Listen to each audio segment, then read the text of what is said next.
so such that whatever you do, your impact is very minimal, or you have certain rules and regulations with respect to how you use space in a sustainable manner.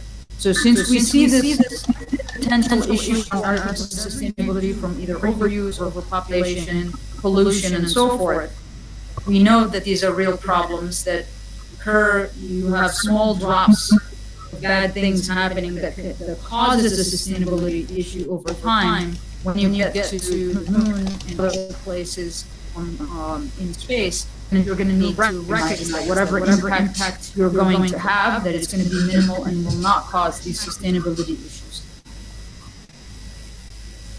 Amazing. Thank you very much.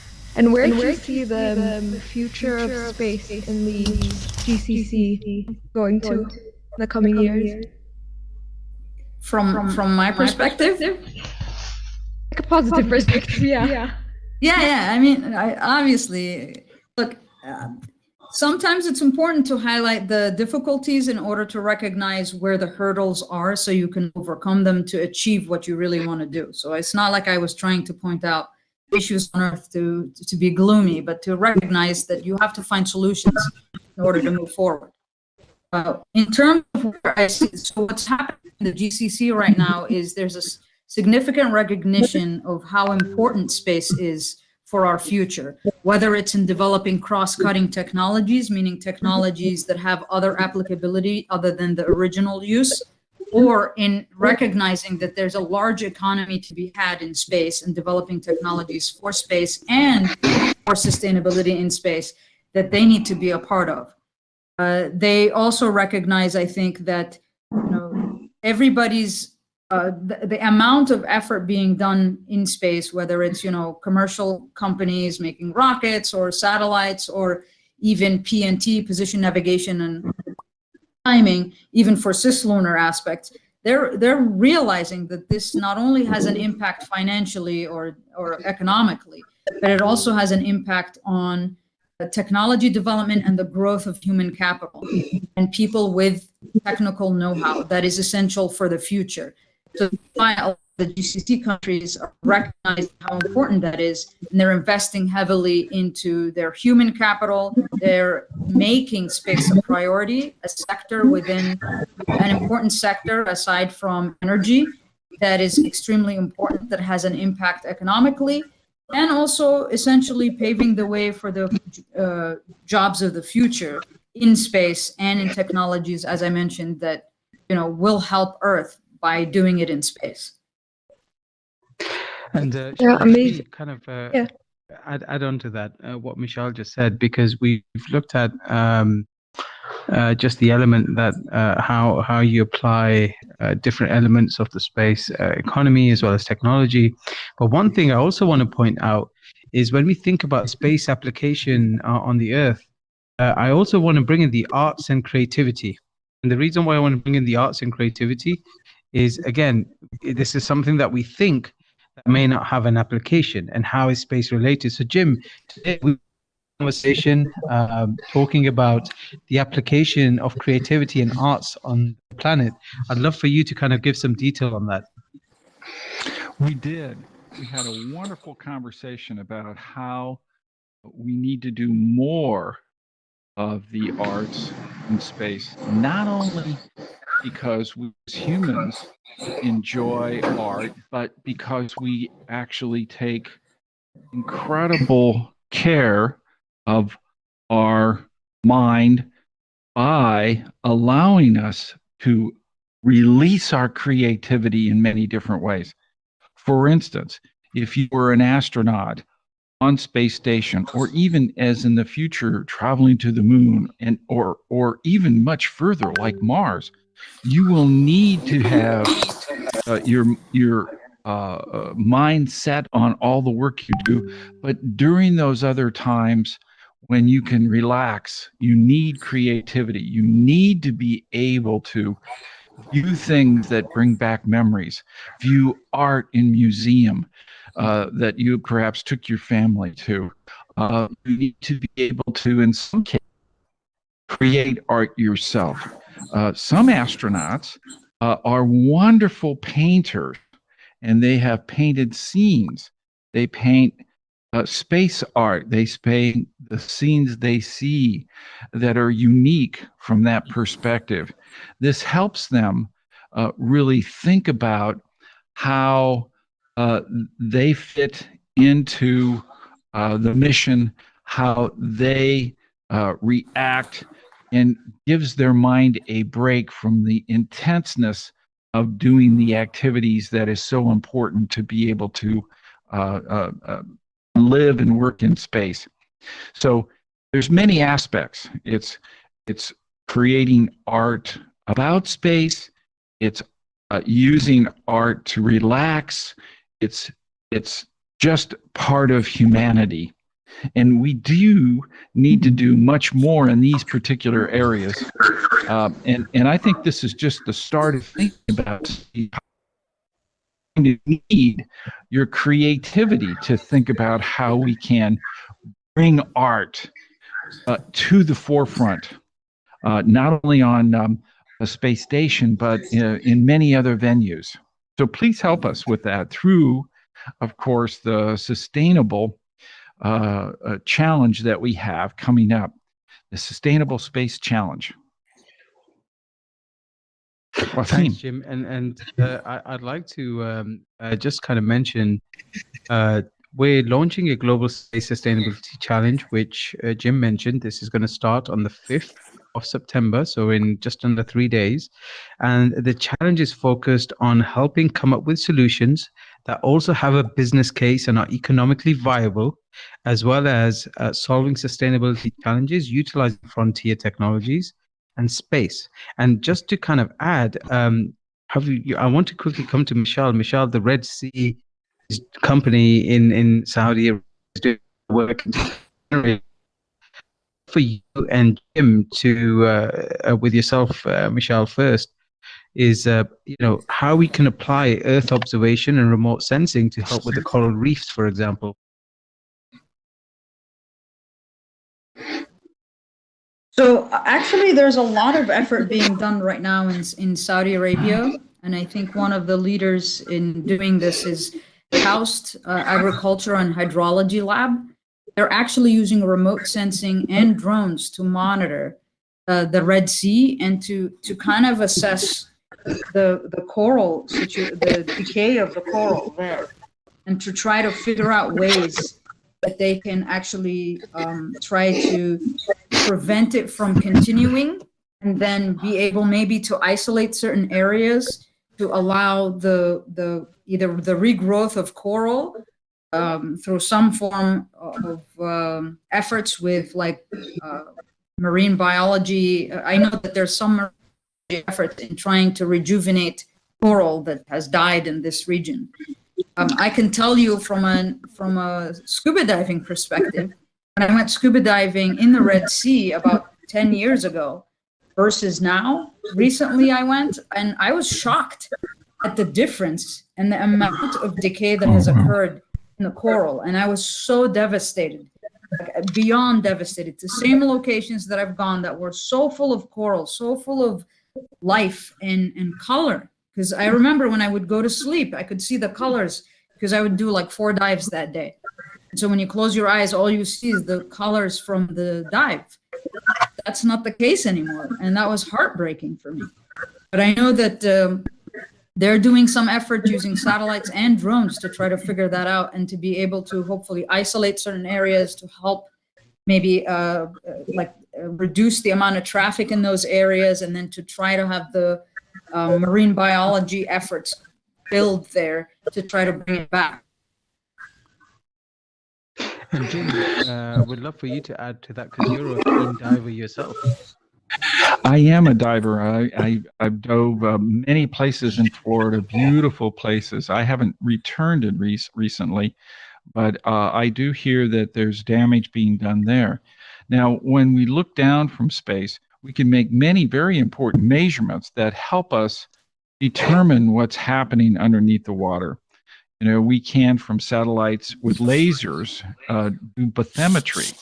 That means some of the laser light passes into the water, reflects off the coral, and returns, and we can see the extent along an entire shoreline as to how that height or changes occurred, whether that's with new growth or by the fact that it's dying and therefore being destroyed in other ways.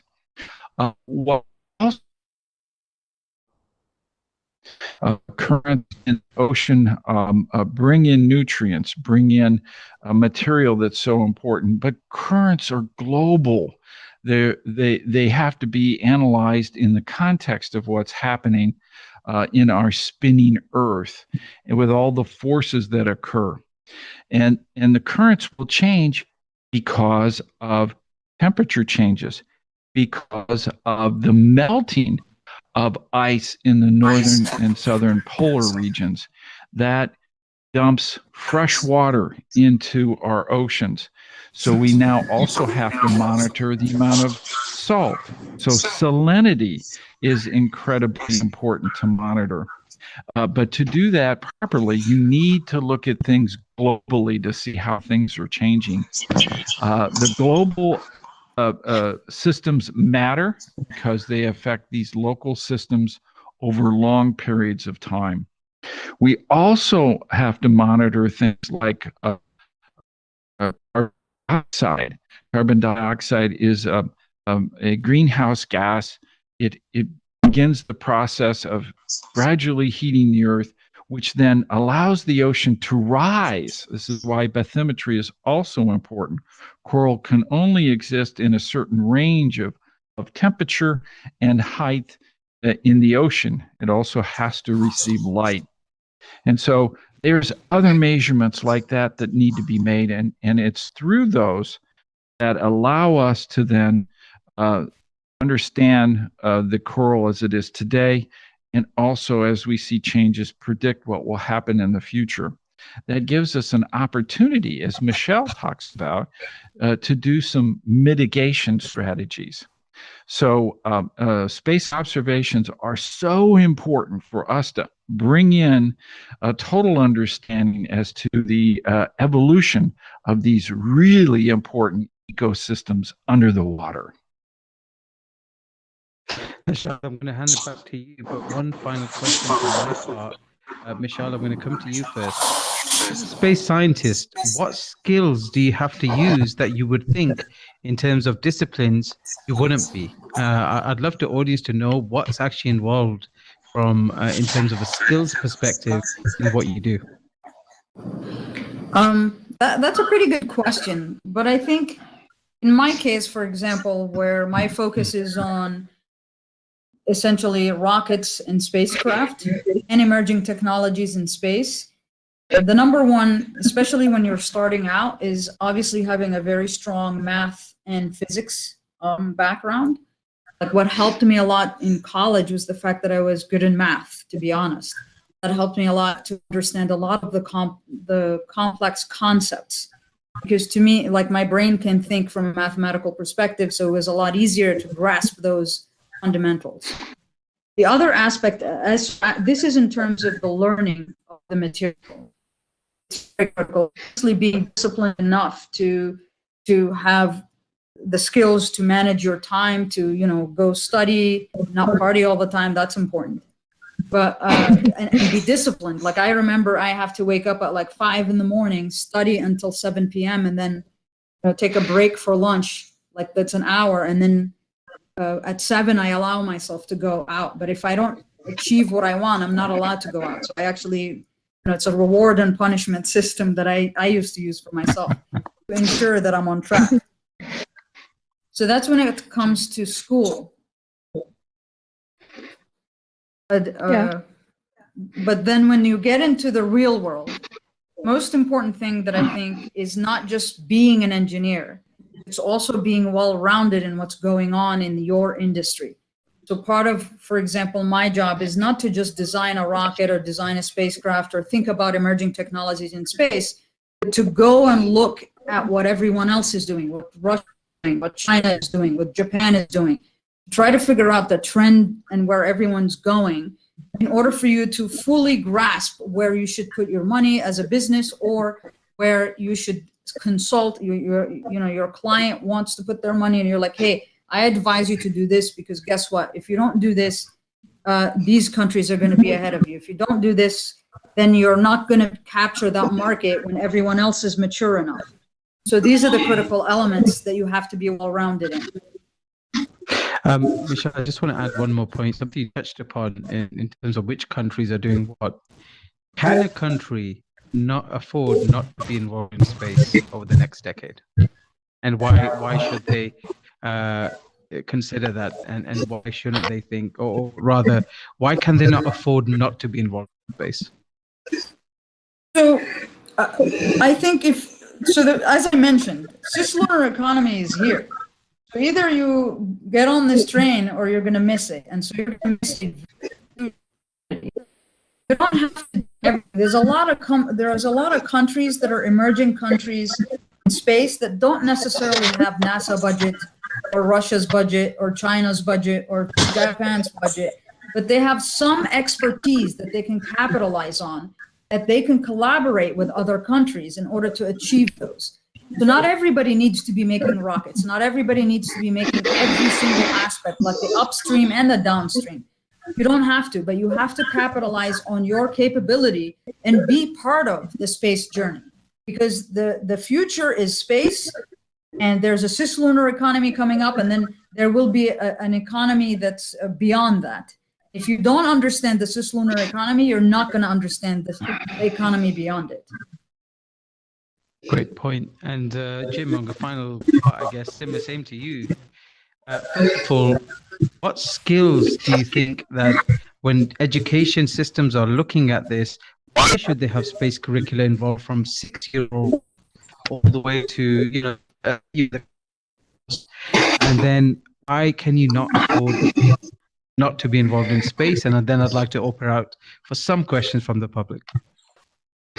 Well, I think that we need to be involved more in space, and it's really going to take everyone, as Michelle said, coming from a perspective of technology, mathematics, and some of the things that she did was very important for her. But we also need people that are involved in space policy and law. As we, as a world made up of many countries, different cultures, go into space, we're going to have to learn to live and work in a new environment. It is the perfect time for us to use space for peaceful purposes. And to ensure that, we have to work together. This requires good policies and a commitment between our countries. It requires additional skills of people that can negotiate, that can understand, that understands the history, that then of their individual countries, and then where they want to go and move forward. So in addition to space policy and law, we also have to have those people that are involved in space business. We see new commercial entities entering into space. These groups are developing rockets in new ways and in new methods that allow many more spacecraft to be launched, establishing global internets and a communication that although we enjoy, but not everyone does, that will soon change. That requires also those IT people, information technology people, computer scientists. They have to be involved in many different things. We also have to have those people that understand the spectrum of light, how we communicate. We communicate using radio waves, but we're moving from that type of communication into optical communication, where we can carry more information, transmit it to more specific locations, and the ability to not only transmit it, but to receive, decode it, and use it. There's just so many things in these areas that require people of all different kinds of skills, that the more you learn how important to be involved in space, and you bring your skills to that, the more you will benefit, not only from a personal perspective, but your country, your culture, as we all work together to explore space. And by doing so, we're really helping forces on Earth and be able to work more closely together in peaceful ways here on this planet too. So there's many, many other benefits. That's just a few. Well, that was brilliant. And also, it was just one of your first trips to the Middle East. How are you finding Doha and the food? Oh, wow. Yes, indeed. What a beautiful city. I have been struck by many different aspects. We see new buildings coming up, and these buildings, look at the creativity. The creativity of these beautiful structures. One can look at some of them and say, how is it possible that that building is still standing? Why doesn't it fall over? It's not a box, okay? It is in a different shape. And so I have been so fascinated, and Wasim, you know this, as we're driving around in a car, I always have my camera out looking for various vantage points to take these beautiful pictures. I've enjoyed the food immensely. In fact, I know I'm going back with a few extra pounds, and I only can hope that the shirts and suits I brought will fit me by the end of my time here. And so, once again, the culture is fantastic. The people we meet are wonderful, and the art and science is everywhere around us. So I'm enjoying myself very much. Thank you. And Michelle will be coming with Jim. We're just waiting to come and visit you out in Saudi. So we're really looking forward to seeing you as well. I look forward. It'd be a great honor to meet Jim. And if I don't meet you anytime soon, I'll meet you at the IAC. Yes, we're we'll all see gonna you be soon. there. I just realized. Yes. We'll see you soon. Yes, wonderful. I'm sorry, say again? Did I divulge something? We'll I see you shouldn't have said? soon. Yes, we'll see you soon. That will be wonderful. Yeah. Right. Well, thank you, Sha- Thank you so much for this fantastic talk. But if anybody has any questions, you're welcome to ask. Harry has a question right behind you. Can we unmute his mic? Can you hear me okay? Yes. Yes. Yes. First and foremost, I'd like to say thank you very much, everyone on the panel. It's been absolutely fantastic and eye-opening. And Dr. Jim Green, what you're doing for inspiring students and the humankind with all the aforementioned is very kind of amazing. If you had one message for those students who are still a bit disappointed, a bit disillusioned about space and what it means for them, if you had one simple message for them right now across the world, what would it be?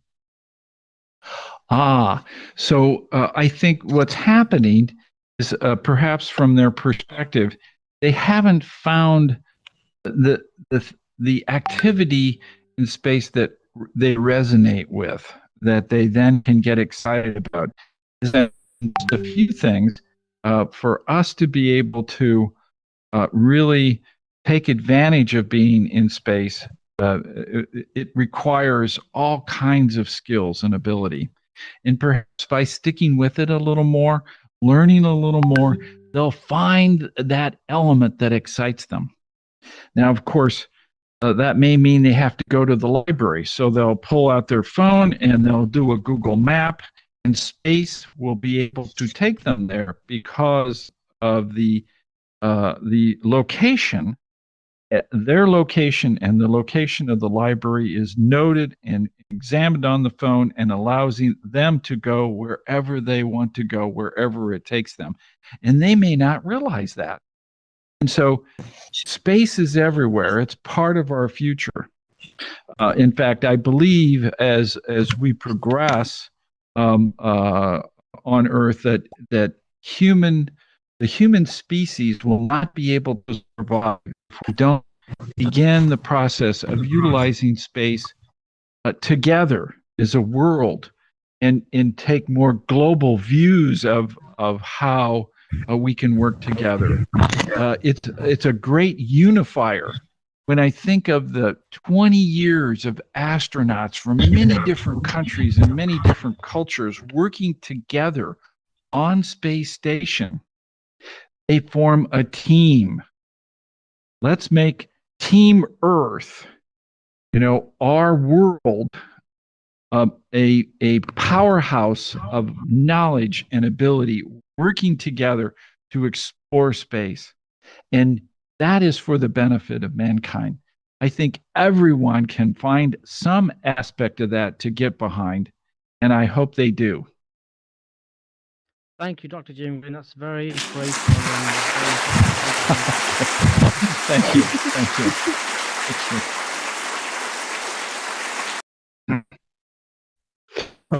So what we're going to do is wrap this up. If anybody else has one more question, please feel free.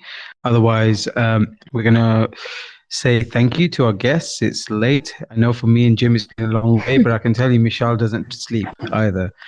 She's either traveling or she's either working or she's just doing some crazy stuff. So if anybody has one more question, feel free. So today you're not allowed to go out. You have to finish your work. Yes. We've got lots of work, Michelle, so we're definitely not out. We're behind on everything. And we're going to take that reward system. Yeah, Harry? I've just got one more question, really. So for the whole panel, really. So where do you see metavision in the next 5 years? What would be the ideal utopia in terms of access to the space economy and just bringing, like you said, humanity together for the great endeavors through the technology you guys have pulled together? What would be the ideal for you guys? Well, from my perspective, I'm just going to do nothing but continue to grow and become much more realistic. Here we are with our own avatars, and we're from different locations, different positions, different countries. Harry, I don't know where you're at, but you're probably not in Qatar. I'm in England, the UK. Yes. Wonderful. And here we are talking about current issues together. I think this will increase. More people from different countries will be here, will be filling these stadiums, will be using virtual reality to examine various aspects. This is a wonderful framework for us to be able to discuss important issues. It's a wonderful venue to be able to educate. It's a wonderful venue to be able to relay information, to relay findings, to relay excitement. And we do that because people from all over the world can walk in this room and listen and participate. And that, I think, we'll see much more as we go into the future. Thank you. Thank you very much for that. Sure. I mean, I certainly second that 100%. I think I see this 100% being used for education. The amount of information that you can visualize here is very different than what you can have in a classroom. In addition, like I'm also thinking, and I mean, Wasim knows how sometimes my brain thinks crazy things, but imagine we could be sitting together right now. There are several issues that are on the table when we talk about trying to have settlements on the moon. For example, power being one of the biggest ones. When you're on the moon, you have 14 days of darkness. So that means I don't have access to the solar flux from the sun to be able to generate power. So without having to store that power from the sun, and when you say store, it means this thing is going to be heavy because you need batteries to do that. Or if you want to use fuel cells, it's heavy. So then the best ideal situation is a nuclear fission surface power, nuclear reactor that's modular and you can take it. Barring, let's play an idealistic situation. Barring any export control, trade secret type of stuff. Imagine having a room like this and you put a bunch of scientists from different places in the world with specific specialties that can analyze this problem. And the technology conceptually exists. From an execution standpoint, because it has the word nuclear in it, it becomes very hard to pass from a policy perspective. So imagine putting all the scientists together here. This could be an ideal place. Sit down, I showcase my idea in front of everybody. Then a scientist from X location will show their idea. And to collectively, you can come up with a solution that can stay there forever. I use this as an example, but that just kind of gives you an idea of where this can go. You can use this for astronauts that are creating the settlements on the moon and have an interaction. Guys, how does it feel like being on the moon? And what are things that are missing? How can we solve this problem? And have scientists sitting there with them and addressing those problems. So it's basically endless what you can do. Thank you very much. I hope that makes sense. No, it did. And I think just to kind of end this, this initiative just started probably over 7-8 months ago. We are here in Doha with all of you from around the world. And I mean, this environment, as Michelle said, as Jim said, this is only going to increase, improve. Most importantly, the ability to bring people together from different places around the world, the sharing of knowledge, the ability to apply that knowledge, especially with what we're looking to create with our space innovation labs, which, by the way, are not just about being an institution, exist in a museum. They can be used to help with coral reef regeneration. They can be used as an educational tool. They can be used as a way to build your skills. This is just a start. So in 5 years from now, we hope that we're in a position where we become a collaborator, because we're not the only ones, and that's the key. There are numerous organizations out there doing this work. And where I'd like to see us is being able to work and partner with those organizations and helping really humanity reach the next stage of our existence. We're one of the only species, as far as I know, that's in space. And I mean, what's next? So please support us in this Global Sustainability Space Challenge that is launching on Monday. Participants all over the world can take part. And do follow us, support what we put out there. And with that, I'd like to say a special thank you to Dr. Jim Green, who's in Doha. He's flown all the way from to be here. And just to, and with that, thank you all. Shahad, I'll let you close. Thank you, everybody, for supporting us. Thank you, Thank you so everybody. much, Thank you, Wasim. Wasim. Thank you for giving us this amazing metavisionary. Dr. Green.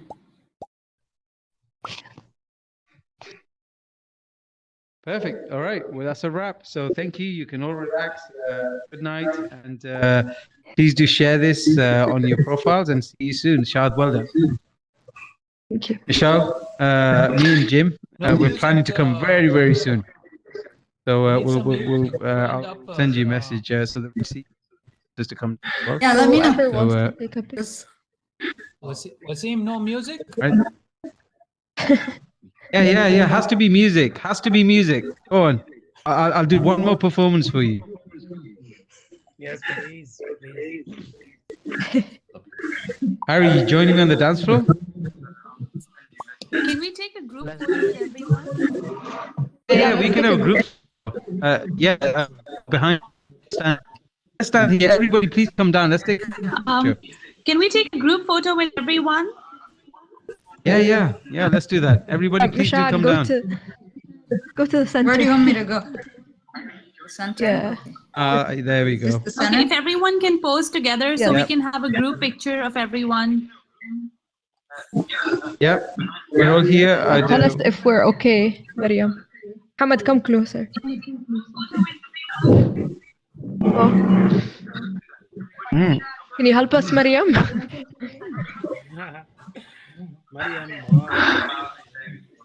By the way, some of the people here came on Oculuses, some came on through their laptop. So yeah, we're all here. All right, let me have a look. Let me help organize. If you wanna, Yes. if Okay, you wanna yeah, move that's slightly fine. to the right. Okay, we're good. All right, we're ready. Jim, you want to come a Mashal, bit you more can't forward? see Mashal. Mashal, can you come like Second. to the Oh, left? where do I go? There's someone in front of you. Come forward, Michelle. Everybody else is fine. Yeah. There's too many people on the left. Yep, good? that's it. Yep, Right, you're good. left. If Ah, everyone okay. can look in the front. Who's left? Who's left? That's Who's true left? as well. Yeah. You're good, Our Jim. left. You're good. Our Yeah. left. All right, I'm coming out here with Jim. The question is, who's going to send us the photo? Mariam. Yes, Shahid. Everyone, come closer. Adam, All right, let's go. Let's take a Is this picture. fine? Whoever's taking it. Let's do Go this. ahead. 3, 2, 1.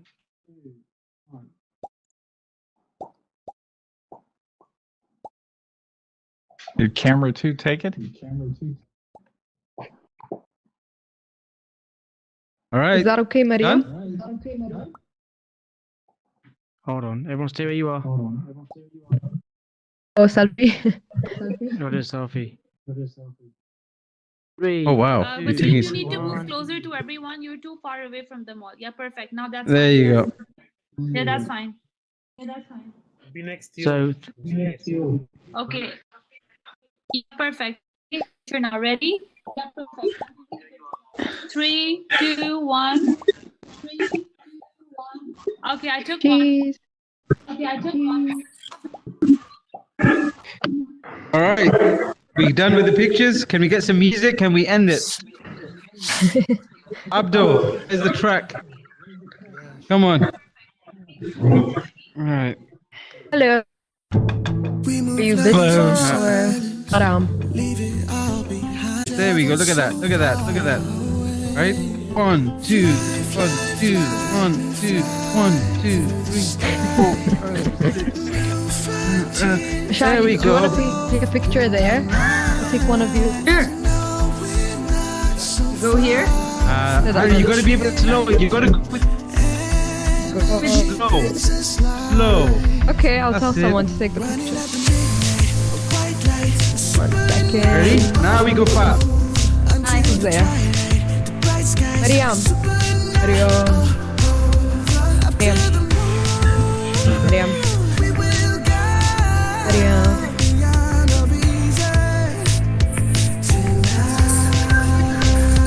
Abdu or Muhammad, can you help us take a picture? I want to take a picture with Masha'al. Go.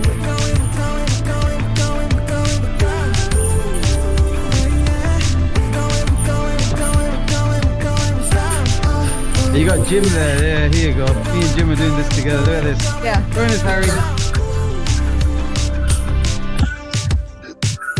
Is this okay? Taking the picture. Mariam, can you take the picture?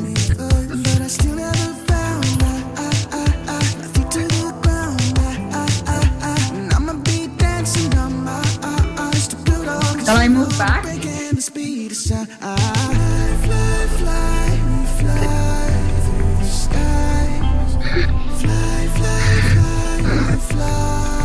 this fine?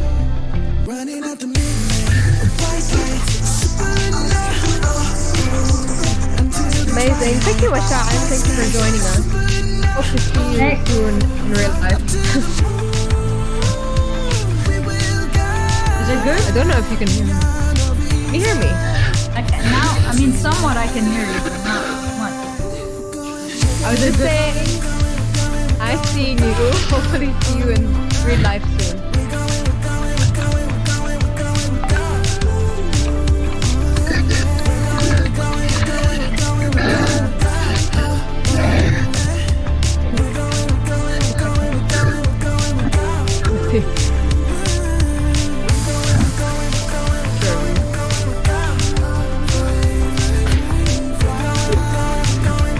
We will get back to our artwork that we're really doing in this apartment right now.